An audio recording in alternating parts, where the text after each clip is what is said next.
ya mdau wa habari anaitwa Elias Zangari. Elias Zangari akizungumzia sana, yeye ni mtoa huduma kama unavyoona, anajaribu kutoa huduma. Ukija kwa hapo utapata huduma nyingi, huduma za kifedha, M-Pesa, Airtel Money, Tigo Pesa au Yas Pesa, lakini utapata Airtel Money. Lakini huduma zingine hapa ni kijiji cha vijana. Mara nyingi tunakutana hapa kubadilishana mawazo. Hivi sasa tuko na vijana na mbele yako yupo kijana anaitwa, atajitambulisha mwenyewe, ila kwa watu waka ni naye, yeye ni mwenyekiti wa tawi la Simba wilaya ya Manyara.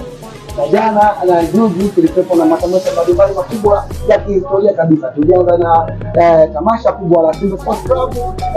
Wenyewe walikula nyoya baada ya kuwatafuta na kuwahitaji kuzungumza nao mawili matatu tuweze kuzungumzia siku yao ya Simba Day. Lakini jana tulikuwa nao wananchi na wao wamefanya la kufanya ubunifu, lakini mechi tuliona mambo kadha wa kadha tuliyaona.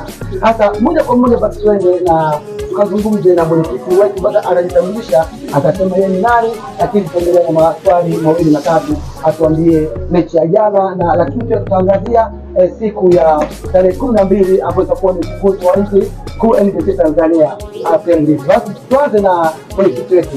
Ndugu, karibu, tuambie ni nani na unatuambia vipi kuhusu tamasha hili la jana. Ya ndugu mwandishi wa habari wa Zandani, kwanza mimi mwenyekiti wa tawi la Yanga Manyara.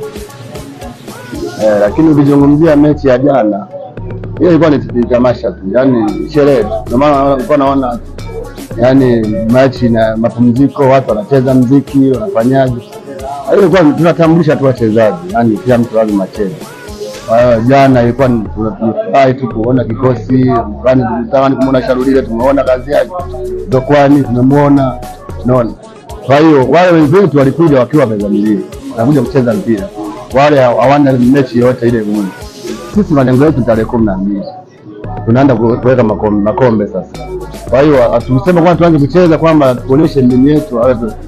Tumeanza kucheza vizuri, lakini mambo matokeo hayo hatukuyategemea. Wenzetu walikuja wamezamilia. Naam, tunamsikia mwenyekiti wa tawi la Yanga na umemsikia vizuri, yeye amejaribu sana kuangalia namna gani walifungwa. Lakini mimi nataka nirudishe nyuma kidogo. Maandalizi yalikuwaje kwenye wilaya yako na wanachama wenzako? Niliona mlikuwa mnaandaa mambo kadha ndio kabisa. Jana sherehe za Yanga kwenye wilaya yako zilikuwaje na vipi? Sisi tawi la Yanga Manyara hatujawahi kufeli. Sisi tumekuwa tukifanya vizuri kila mwaka, hata mwaka huu ilikuwa ni bora zaidi, kwa sababu tulifanya matukio kadha wa kadha. Tulienda kusalimia wagonjwa jana, tumechangia damu, tumetoa misaada hospitali, watu wamekula, wamefurahi, wamesherehekea, mpaka watu wa Simba wamekula watu mpaka wakasaza, sio kula tu, mpaka na kunywa watu wamekunywa. Hii ni tamaduni yetu Yanga, tumekuwa tukifanya kila mwaka, lakini mwaka huu tawi la Yanga Manyara tumefanya vizuri zaidi kuliko miaka yote. Kikosi chako vizuri ambacho jana ulikuwa na kikosi cha kwanza ambacho kilianza na kikosi cha pili. Tuambie sasa, ni kikosi gani ambacho wewe kilikupa burudani na unakiamini tarehe 12 siku ya ufunguzi wa ligi Tanzania, ni kikosi gani ambacho wewe kilikupa burudani na kitakupa imani ya kujiamini kwamba sasa hicho tutatembea nacho?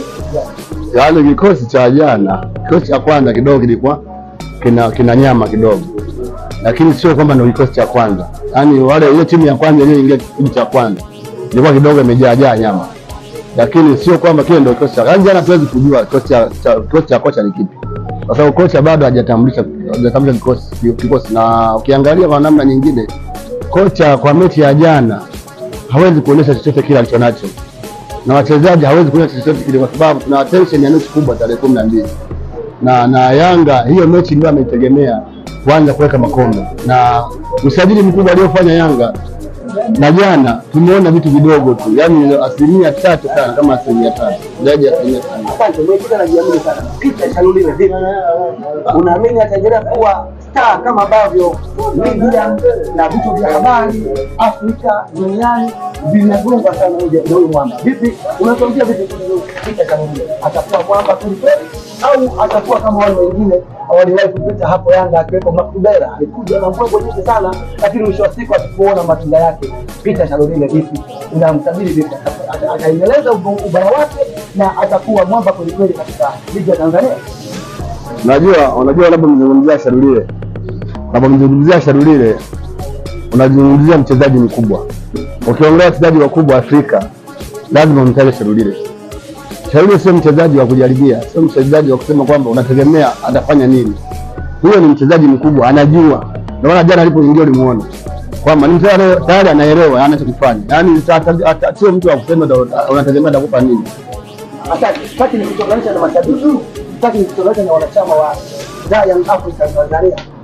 Tupo utabiri wako mdogo. Najua wewe sio malaika, lakini unaijua timu yako na una imani naye. Tarehe 12 vipi? Unaibuka kijembea na kombe la ndoo ya jamii au ndio Mungu anajua? Yaani hiyo nafikiri hata wewe unajua, hakuna asiyejua.